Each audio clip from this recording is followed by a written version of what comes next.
ठाकुर को विराजमान करके स्नान करने के लिए कपड़ा ही उतार रहे थे कि 90 लोग आगे भाला तलवार सब मारो मारो इसको मारो, घेर लिया। उन्होंने हाथ जोड़कर कहा, आपने क्या अपराध किया? कोई सुन ही नहीं रहा। तो उनका मार तो डालो कि आप 90 लोग कोई अस्त्र शस्त्र तो लिए नहीं, एक बार हमें गंगा में डुबकी लगा देंगे और अपने ठाकुर को स्नान करा देंगे, इसके बाद आप मानते। भगवत इच्छा से लोग रुके, स्नान किया और अंदर से प्रार्थना की, प्रभु ये क्या लीला है आपके सिवा मेरा कोई है नहीं और ये मुझे मारना चाहते हैं। तो भगवान ने जानते हो क्या कहा उनके अंदर में, तो मेरे में ध्यानस्थ होकर के शरीर को छोड़ो, ये लोग मारेंगे, शरीर को छोड़ो, ये लोग मारेंगे।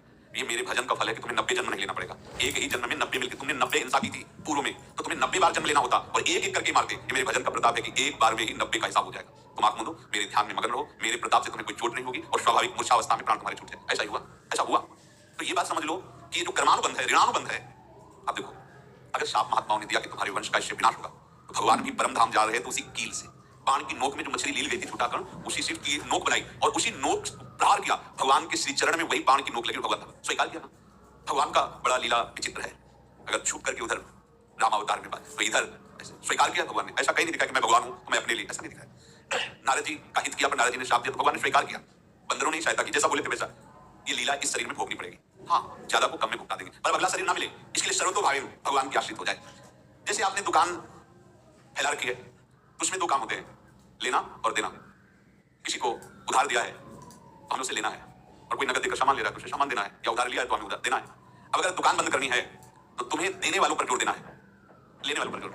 लेने वाला तो जॉब क्षमा किया, समर्पित किया, हमारा कोई संबंध खत्म हो जाए, वो खुशी हो जाएगा। लेकिन देने वाला तुम अगर दुकान भी उठा दोगे तो जहां भी रहोगे तुम्हारे पास वो आएगा, लाइए हमारा। तो देने पर नजर रखिए, जिसका जिसका हिसाब है वो आपके सामने आता जाए, हटाते जाओ। लेने पर नजर मत रखिए और दुकान फौरन उठा दीजिए, नहीं अगर लेते देते रहे तो चलता रहेगा। आगे चलकर कुछ लेना ना देना, मगन रहना बस अपने प्रभु के चिंतन में। अब हम कैसे जाने कि किसको क्या देना है, हमें क्या पता? तो हम पूरा हिसाब जिनको पता है उनको दे देते हैं, समझ रहे हो? उनको पता है क्या लेना है क्या देना है। इनके पास पहुंच गए सरकारी हिसाब से सब बराबर कर देंगे। हमको अपनी जिम्मेवारी इनके चरणों में समर्पित कर देना है, तभी हम जीवन मुक्त होंगे। ये रहस्य की बात है। प्रभु कह रहे हैं, यस्य सर्वे समारंभाः काम संकल्प वर्जिताः ज्ञानाग्नि दग्ध कर्माणं तमाहु पंडितम बुधाः। जिसके संपूर्ण कर्मों के आरंभ संकल्प और कामना से रहित हैं तथा जिसके संपूर्ण कर्म ज्ञान रूपी अग्नि से जल गए हैं, उसको ज्ञानी जन भी पंडित कहते हैं, बुद्धिमान कहते हैं। मुझे श्री भाई जी महाराज कह रहे हैं, जैसे वहां ज्ञानाग्नि से दग्ध करें तो अपने वृंदावन वासियों का प्रेमाग्नि से सब कर्म संस्कार कर्म होते हैं।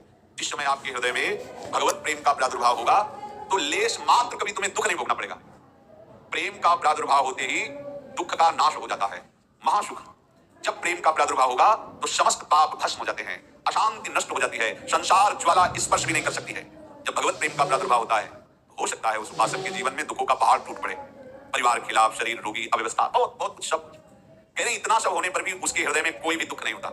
ऐसा सामर्थ्यशाली भगवत प्रेम है। भगवान के चरणारविंद का जिसके हृदय में प्रेम है, भारी से भारी दुख भी उनको विचलित नहीं कर सकता।